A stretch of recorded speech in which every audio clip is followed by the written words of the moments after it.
हर वक्त हिंदू बन जाते हैं, चुनाव का बाद और हिंदू क्या है भूल जाते हैं भाई।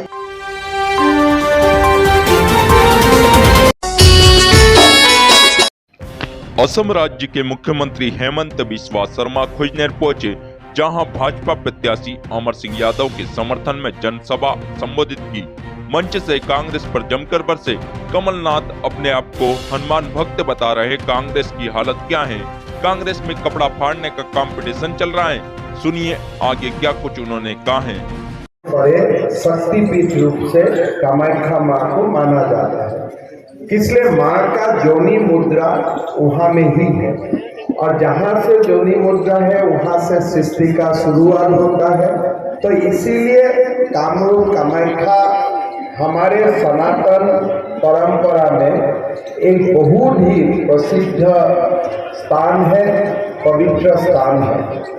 मैं माँ कामाख्या का धरती से माँ नर्मदा का धरती में आया हूँ, और माँ नर्मदा का सारे बेटा बेटियों को मैं नमन करता हूँ, वंदन करता हूँ, अभिनंदन करता हूँ।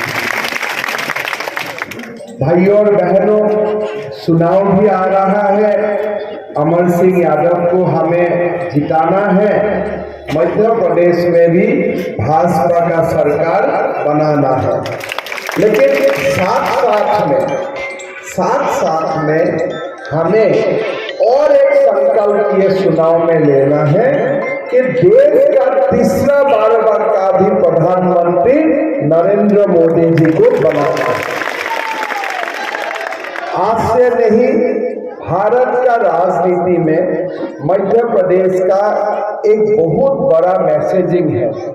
देश का मध्य भाग में मध्य प्रदेश है, महाकाल का भूमि है, मां नर्मदा का भूमि है, और मध्य प्रदेश से जो मैसेज जाते हैं ये देश को समझ में आते हैं, देश का रुख और देश का हवा किस प्रकार चल रहा है।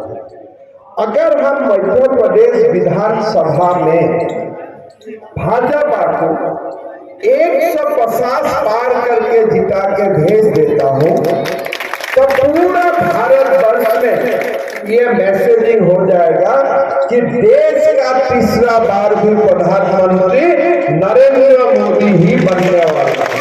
तो बीजेपी को वोट देना है, कमल साहब को जिताना है, फिर से अमर भैया को भी जिताना है ना? जिताना है कि नहीं जिताना है?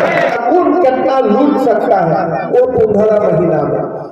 आज आप देख सकता है कांग्रेस का हालत क्या है। कमलनाथ बोल रहे हैं दिग्विजय का कपड़ा फोड़ो, और दिग्विजय बोलता है कमलनाथ का कपड़ा फोड़ो। तो अभी मध्य प्रदेश में कपड़ा फोड़ने का कंपटीशन होगा, कौन कितना कपड़ा फोड़ सकता है। ये हालत आप देखिए, कांग्रेस का हालत देखिए। प्रियंका गांधी आके बोलता है राम जी 13 साल वनवास में था। अरे भाई, घर में सोनिया जी नहीं पढ़ा सकते, कम से कम कमलनाथ जी को तो रामायण पढ़ा देना चाहिए था, वो भी नहीं करता है। और चुनाव का समय में हर वक्त हिंदू बन जाते हैं, चुनाव का बाद और हिंदू क्या है भूल जाते हैं। भाई और बहनों, आज हमारे जो मोदी जी हैं, जब हमें शौचागार देता हूं तो हम हिंदू मुस्लिम को पूछते नहीं। आज हमारा लाडली बहना स्कीम हर समुदाय का लोगों को आज काम में आ रहा है। भाई और बहनों, आप लोग बोलिए, मन से बोलिए, अगर कांग्रेस सरकार देश में होता था, क्या देश में कभी राम मंदिर बनता था? कभी राम मंदिर बनता था? अगर देश में कांग्रेस सरकार होता था, कभी धारा 370 विलोप होता था?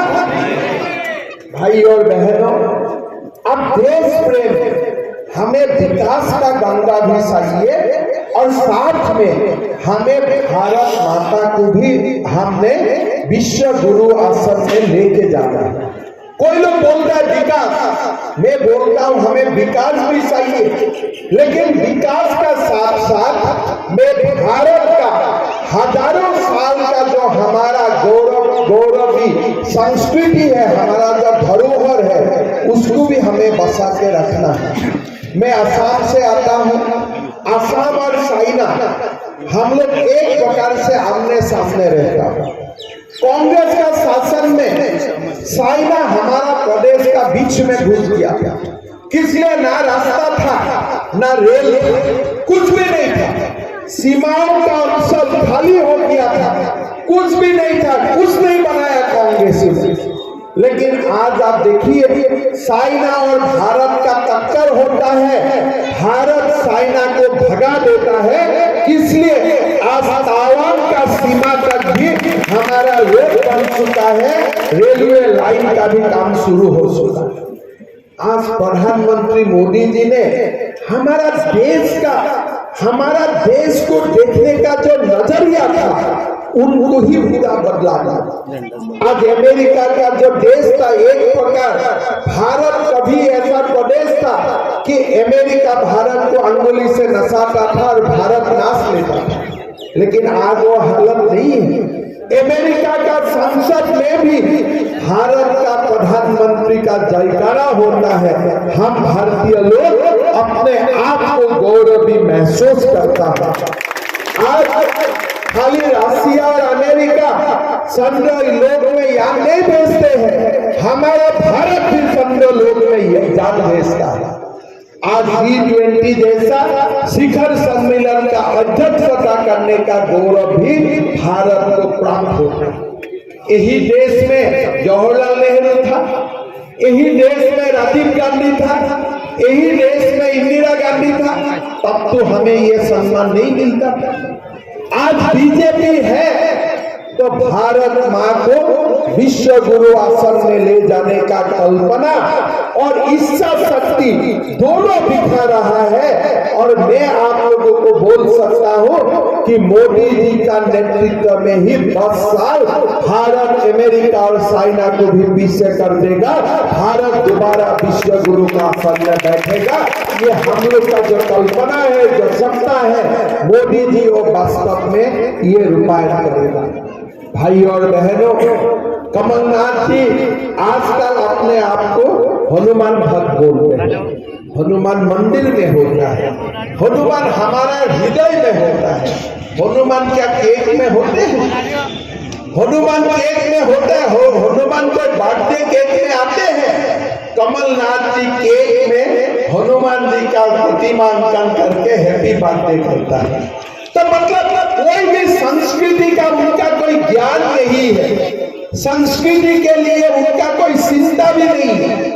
आज नरेंद्र मोदी जी ने काशी में कॉरिडोर बनाया, शिवराज जी ने महाकाल में कॉरिडोर बनाया, माँ विंध्यवासिनी का कॉरिडोर बन रहा है, माँ कामाख्या का कॉरिडोर के लिए मोदी जी आज 10 दिन पहले 500 करोड़ रुपया का अनुमोदन किया है, स्वीकृति किया है। आज देश का हमारे जनता धरोहर है, आज उसका देखभाल नरेंद्र मोदी जी कर रहे हैं। विकास का गंगा भी आ रहा है, साथ साथ में हमारा संस्कृति और हमारा धरोहर को भी उन्होंने रक्षणाबेक्षण करके आगे बढ़ाने का काम कर रहा है। भाई और बहनों, नरेंद्र मोदी जी को हमें वोट देना।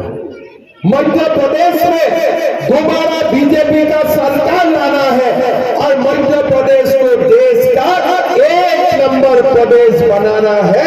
यही संकल्प के साथ हमें वोट देना। भाई और बहनों, मैं आप लोगों को निवेदन करूंगा कि हमें अमर भाई को बहुत ज्यादा से ज्यादा वोट से जिताना चाहिए। मोदी जी को ताकत देना है, शिवराज जी को ताकत देना है। मध्य प्रदेश और भारत में बीजेपी का सरकार हमें फिर एक बार बनाना है। बनाएगा ना हम लोग? बनाएगा कि नहीं बनाएगा? नरेंद्र मोदी जी को हर एक बार प्रधानमंत्री बनाएगा कि नहीं बनाएगा? मध्य प्रदेश में बीजेपी का सरकार बनेगा कि नहीं बनेगा? तब मेरा साथ बोलिए, भारत माता की, भारत माता की, वंदे वंदे, नरेंद्र मोदी, नरेंद्र मोदी। बहुत बहुत धन्यवाद। क्षेत्र से जुड़ी हर खबर की अपडेट के लिए चैनल को लाइक सब्सक्राइब शेयर करें।